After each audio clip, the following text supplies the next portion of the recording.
Super Nintendo. Okay, this thing revolutionized video games, man. It was one of the earliest points in history where it felt like the craft had been refined. Games had this new layer of polish to them. Things worked better, looked better, played better. Video games were starting to get really good.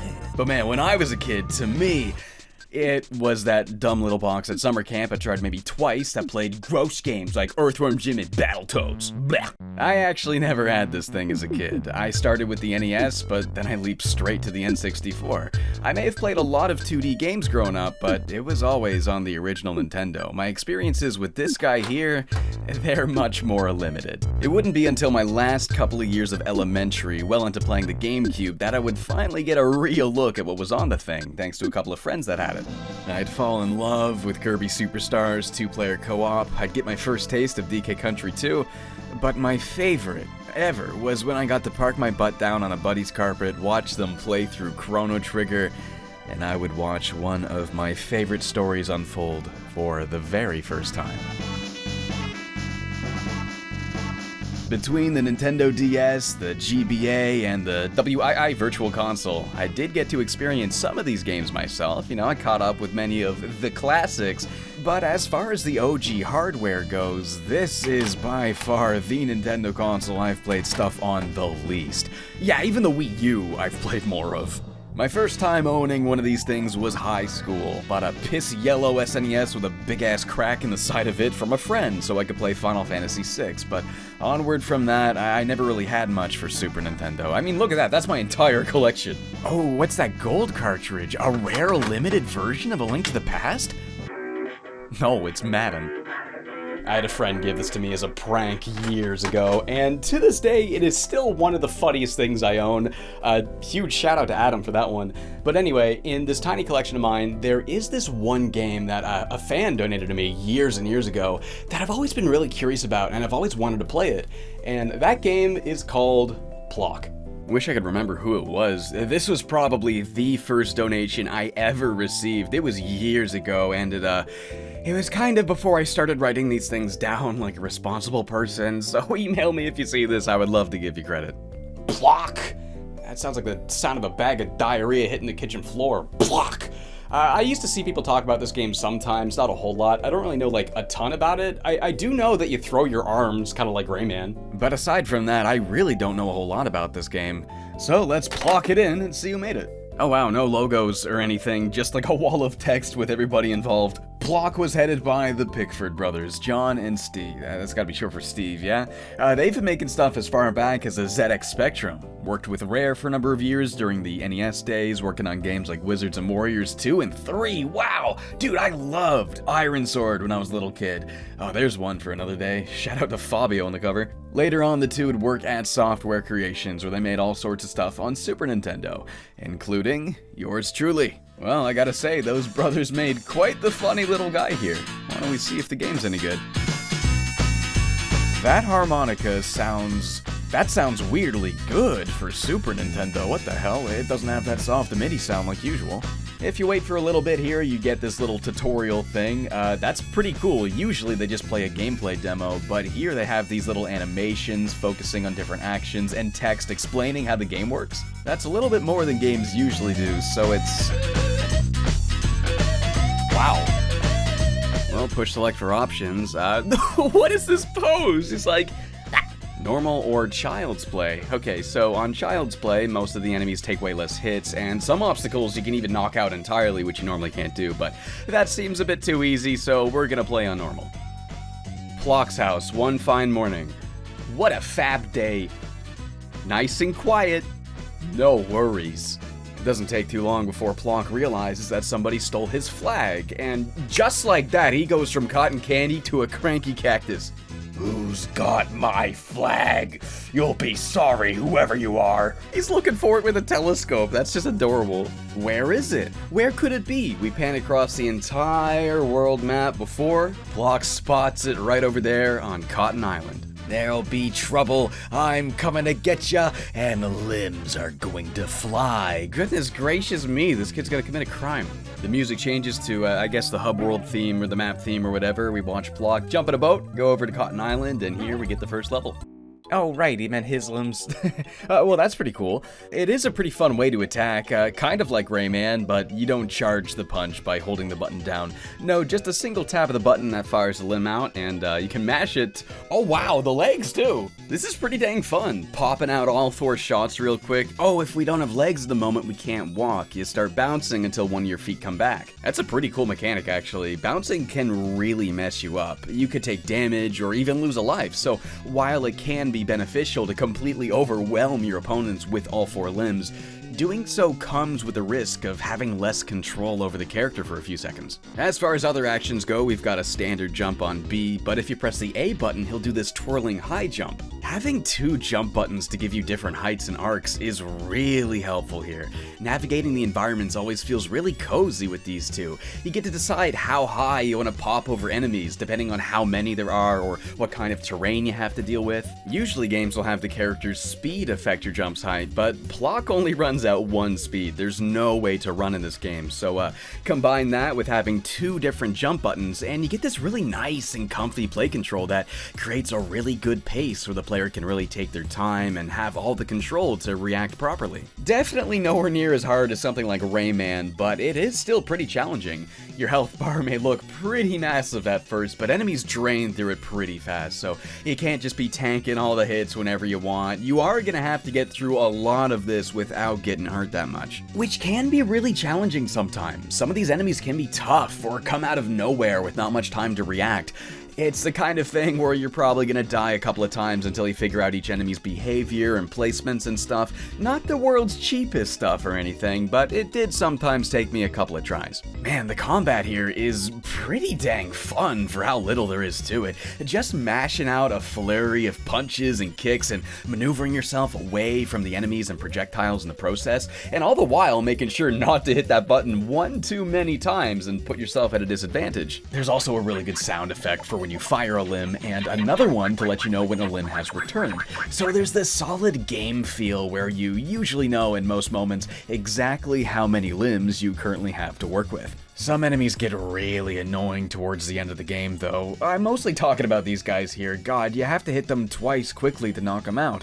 But when you're doing so much dodging and they're doing so much jumping, it's just so hard to hit them a second time within such a tiny window. Especially when they have a shield. Good God, these guys can go to hell. I do like most of the enemies, though. I especially love these guys. They're pretty cool. They rain down this flurry of projectiles, so you'll have to carefully get close, and then you knock them over, and then you get to ride them away like a rocket. Oh, I didn't even mention the wasps yet. These are extra little projectiles that you're able to find. You only get so many throughout the level, so you'll want to make them count, but they're basically something that'll home in on the nearest enemy, making them a great resource for playing careful when you need to. I love how they just buzz around over your head. That's a pretty fun way to convey that you have them too, and that's definitely for the best because the HUD is already kinda bulky. So the actual goal of any given level is simply to make it to the end. Just get to the flag at the end and Hey, this isn't my flag. This is making me mad. I've been diddled again.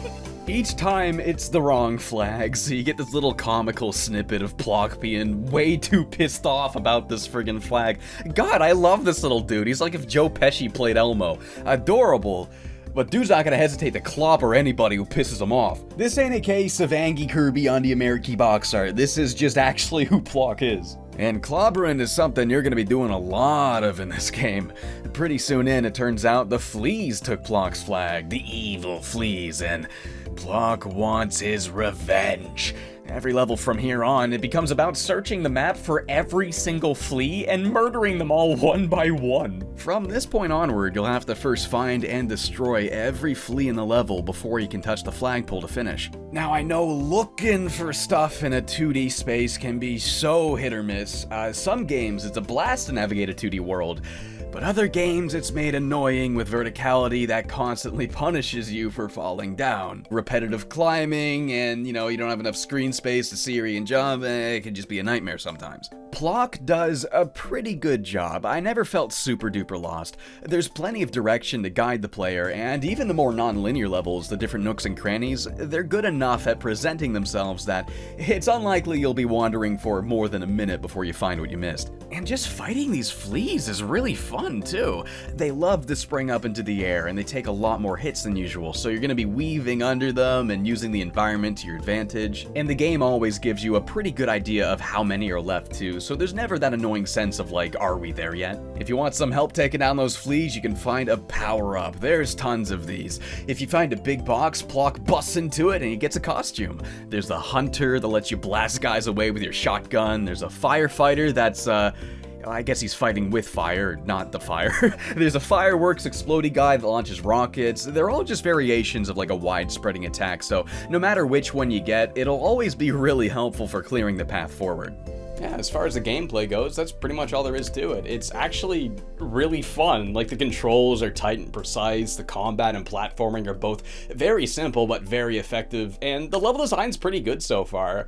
It's something that tells me this game's gonna get really hard out of nowhere, but let's move on, we'll see. After 8 levels of the cozy Cotton Island, which is before we're fighting the fleas or even know about them, we then get our very first boss fight. Aha, so it's you, Bobbins brothers, who are behind all of these Shenanigans? My grandpappy warned me about you. You'll never get your flag back, PLOK. We'll stamp you out for good. Oh my goody goodness, what the they're relentless. How are you supposed to deal with this? Between them jumping at you constantly and there being 2 of them and the music is just... oh my god. Where'd he go?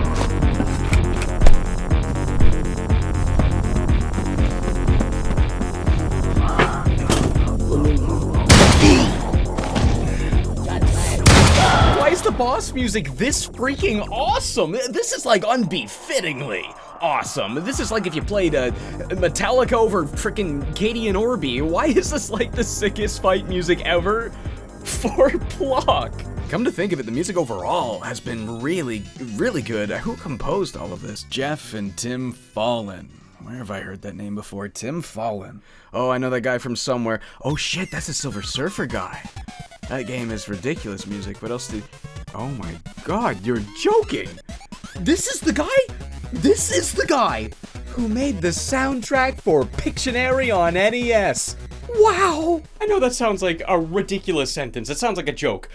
I'm not joking. Have you heard the music to Pictionary on NES?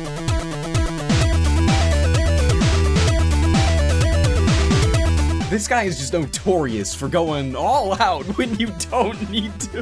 It didn't matter if your game was about mowing the lawn or unclogging toilets. This dude was gonna write you a soundtrack that is a buffet to the ears. I'm not too sure if he does any game stuff these days, but dude, back before consoles went 32-bit, this guy was out here making the most ridiculous sounding stuff that any of these old machines could even produce. I'm talking playing with barely any audio channels and still somehow getting a soundtrack that sounds like a party in your TV. Dude was always pushing what each piece of hardware was even capable of when it came to sound. So, you know, it does seem kind of silly to make these ridiculous soundtracks for games that don't really need them. But personally, that really speaks to me as a huge passion for the craft. This is a guy that wants to do his best, and he wants to get these things to sound really good despite the limitations he's working with. Though he didn't always do it alone. A lot of times, he would even work with his brothers, Jeff and Mike. Jeff even helped with the music and sound for this game, actually. And I would argue they did a pretty freaking good job of making this game's music. It's just got this chaotic embrace, you know, like the melodies rarely resolve. Each note tosses you right to the next with this non-stop momentum. You're just soaring through all these different instruments and moods and feelings as the level scrolls on. It's not meant to have a beginning, middle, and end. It's not something that needs to tell a story as much as it's something that marches alongside you and keeping you company, inspiring confidence in your ability to complete the level at hand. I mean, dude, like, there is this one level that I got sent back to multiple times after losing all my lives, and, you know, losing progress always sucks. I'm in a shit mood playing this stupid Super Nintendo game. But then the music does this.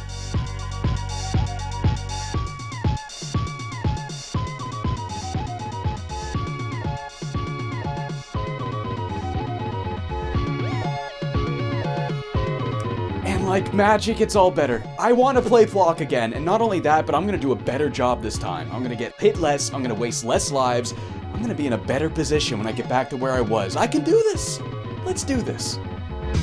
And thank goodness for that too, because some parts of this game can be really patience testing. So back to the boss fight, I get my butt kicked, but after trying again, I find the pattern, hitting them makes them bounce, so you gotta try and keep up this momentum of knocking them up in the air and over you. It's a pretty fun fight actually, once you get your hands wrapped around it. Onward from here is where the level design starts to get a little bit more creative. You got these targets you can smack to trigger mechanisms, but doing so will have you lose one of your limbs for a bit. You won't get to recollect it until you find a coat hanger that is hanging from. That is just silly and great. They do a really good job of tutorializing this at the very beginning as well. You get both mechanisms involved right here in front of you. You see what it does, the cause and effect, the loss of a limb, how to recollect.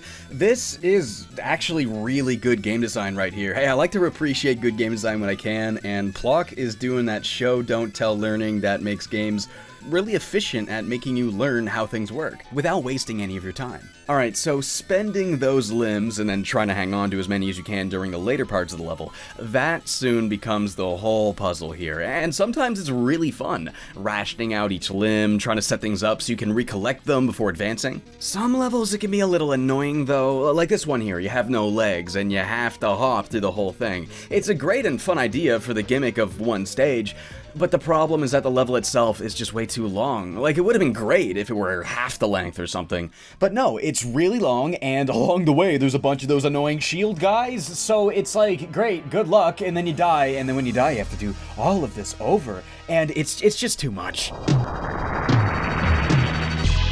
The worst level in the game, though, at least in my opinion, is easily Acrylic's Creepy Forest. Oh my god, okay, so this place has awesome vibes, great atmosphere, and fantastic ambient music. I really love the being here and soaking it in.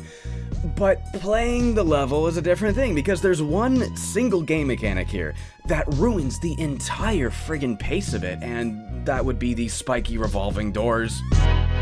You just gotta wait, just wait, every time, and then get through. Like, okay, that would be fine if there were one or two of these, but there's tons! There's so many of these all over this frickin' level, so like imagine you're spending this much time waiting for every single one, but then something shoots at you while you're waiting and you die, and now you have to do it all over and wait for every single one again. If these doors weren't here and you could just walk through every one, it would be fine.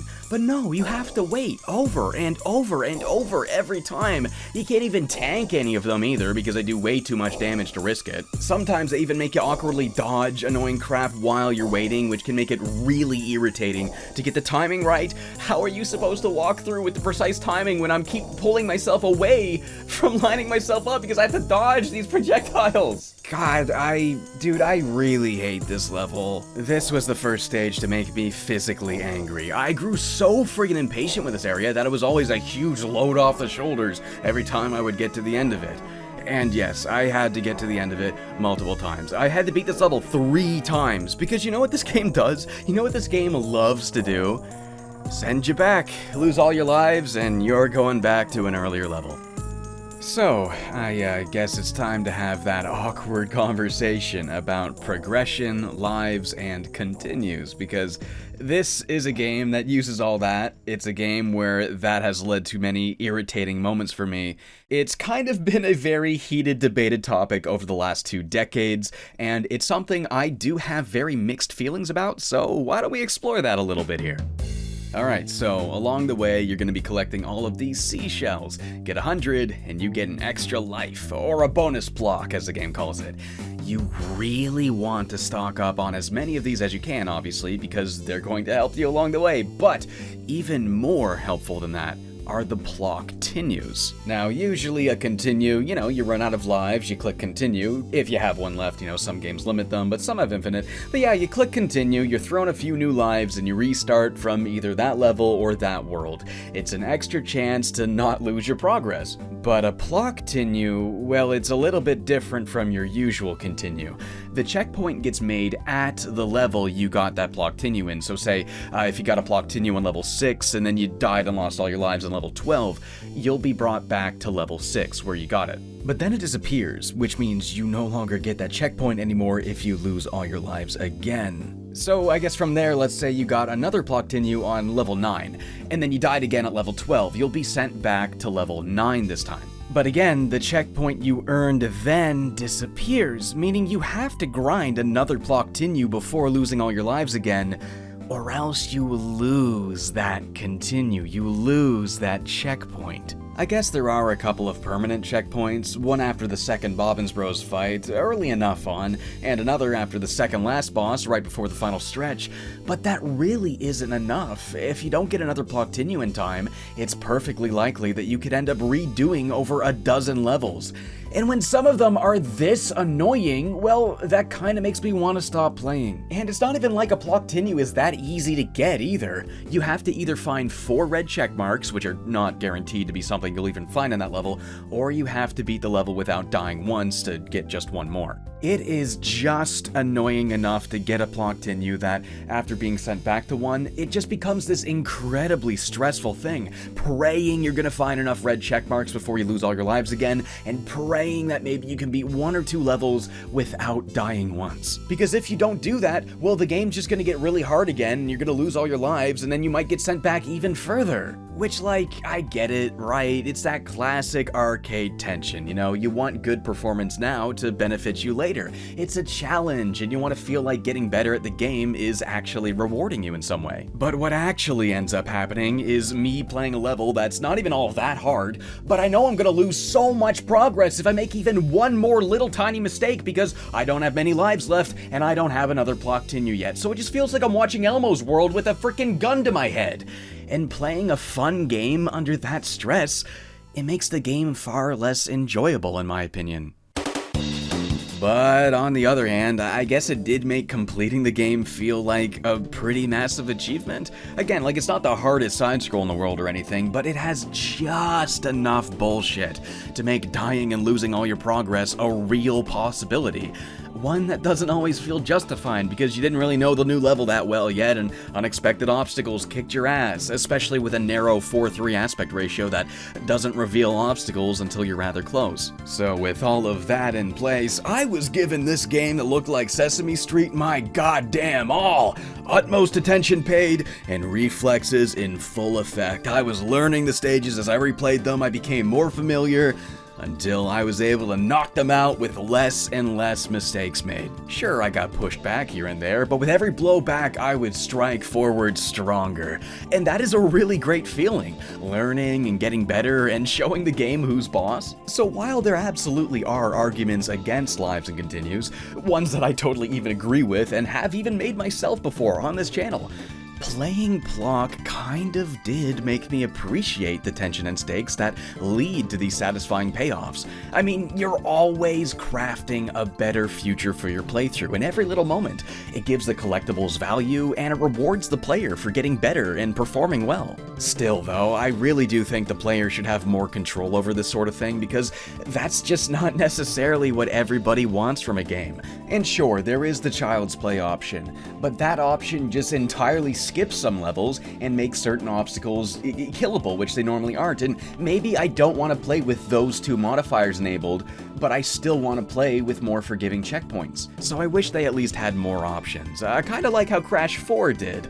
Though obviously you're not gonna see stuff like that in games from back then. But I can say what I would have done if I were making this game, so to ease up on that stress while keeping the tension, I would have added an option that makes the PLOK stay. If you got one in a level, no worries, that's as far back as the game would send you. But obviously, let's get real, if you're playing this game on literally anything other than a Super Nintendo, you will have saving options that'll let you easily get around these things if you don't like them, so there is at least that. But I played it on the Super Nintendo, and you know what that meant? Do you know what that meant? That meant that I couldn't save. If I turned the console off, I lost everything because there's no passwords and there's no save feature. You just have to beat this entire thing in one run, and it's not the kind of game that you can beat in like 30 to 40 minutes if you get a good run going. No, this took me like 6 hours to get through, and the entire time I had to leave the console powered on, even during breaks, or I would lose everything. And you know what that did to me? That created this terror hanging over my head, this idea that at any second something could go wrong and I could lose all of my progress and have to start the entire freaking game over, and I hated that. I hated that so much, and it gets even worse during the final stretch. Once PLOK finally gets his flag back from those fleas, he decides, no, that's not enough. I'm gonna take the fight right to their homeland. I'm gonna stop them from ever messing with me ever again. Because you know what we're gonna do? We're gonna wipe them out. Jesus, PLOK, you don't mess with this guy. Holy shit. If only the fleas could have known when they stole that thing that it would just lead to their entire colony being wiped out by Elmo. So after a pretty hard fight with this rock guy, that took me a number of tries, we then enter the flea pit, a gauntlet of challenges that has PLOK riding all these different vehicles in each different level. And these are so freaking hit or miss. Some of them are really fun. I love the helicopter, dropping projectiles and hovering around. The UFO was really fun too, you know, keeping your airtime steady as you fire those lasers forward. But anything on the ground, like the motorcycle or the tank, it is really hard to take on all of these harder versions of the fleas without taking too much damage. You just don't have the mobility to really get out of the way that easily. And it gets so much worse when they make you platform on these swinging platforms in the tank. And I'm supposed to shoot that wall down, and every shot pushes you back a little bit with recoil, and the footing is this tiny? This many times in a row, too, without making any mistakes. Like, come on! That feeling of being at gunpoint, oh, that got upgraded to feeling like a rocket launcher's aimed at my house. Absolute peak stress here. And it hurt bad when I got really far in and died, and had to do all this dumb shit all over again just to get a chance at doing all this dumb shit all over again. But then, after many attempts and many hours spent playing frickin' PLOK, we get to the final boss, the Flea Queen. Okay, we're hopping around in these spring shoes, and yeah, oh man, this is actually a decently fun fight. So you can't stop jumping, you're forced to work with these arcs that are given to you to get around those obstacles. It's a bit challenging, yeah, it's pretty hard, but I tell you, that music, oh, it's like a cylinder engine driving you to victory, man. God, it's intense, but it's not too frustrating or overly hard. It's just a great, challenging final battle. What a great end to this game, for real. Once the Flea Queen is done for, the fleas are no longer around to bother PLOK ever again. Yay! Wow! Ha ha ha! Super bonus! That's the score going up. I don't know what I'm doing. After PLOK celebrates defeating the fleas, we plop down onto an armchair, take a long-deserved snooze, and watch the credits go. And then we get this. Your reward for beating this thing is this terrifying 3D PLOK render with a pose that says yay, but eyes that will inflict terror. And that's PLOK. And that's PLOK. I'm not gonna lie. Beating this game felt amazing. It genuinely felt like I overcame a really fun challenge. But man, I do still think that the progression is a little bit too punishing. It just adds this extra element of stress that really doesn't need to be there. So as rewarding as that battle forward can really feel, I do think they needed to dial it back just a little bit.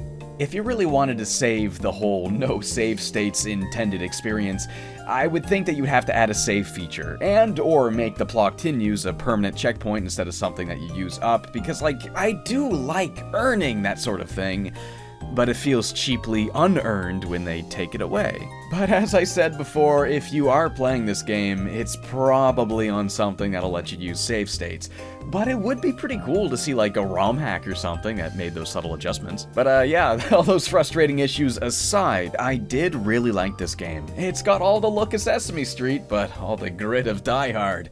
If we're going to ignore like the punishing checkpoints, I would say the game itself is pretty challenging without being crushingly difficult, and that's what I'm looking for in a satisfying experience. Especially when you have such a sick soundtrack cheering you on. Now the visuals, I'm not quite as impressed by as the sound. I mean, don't get me wrong, it's not like by any means a bad looking game. but the shading can feel a little bit blotchy here and there, not so, I don't know, it feels like pillow shading sometimes. But hey, it's cute and colorful, the sprite work's probably not gonna blow you away or anything, but I do really love all of these flowery, button-eyed character designs. It's just got so much personality, and PLOK has a lot of character to him too. The game is just so full of these silly moments that had me happily chuckling along the way. There's even this part where the game flashes back to PLOK's grandfather, and we play a couple of levels in sepia with a mustache. And you seriously gotta give credit to the story. I mean, like, how many games back then were just about saving a person, or saving the world, or being the hero? We don't always need that crap. This is just a game about some dumb little guy who's at war with fleas over something really dumb. Like, I'm going to remember this delightfully stupid story, and I probably wouldn't have if it was about saving Princess PLOK, It's got some problems, that's for sure, but I would still say that PLOK is a pretty freaking good game, especially since you can just dance around the problems pretty easily by using save states, remove the stress from the situation, and you got a side-scrolling platformer that you're gonna remember pretty fondly. If you do like side-scrollers, that is. Well, I guess that's it for the Super Nintendo. Next time, we're going to be taking a look at a game on the N64. And it's funny, too, because I've already reviewed, like, so many 3D platformers on N64, so I figured this time, why not stay in the second dimension? I've wanted to play this game ever since I was a little kid when I first saw the box art at Blockbuster, and I really think it's high time I knock it off that bucket list. So, I'll see you guys next time when we talk about Mischief Makers.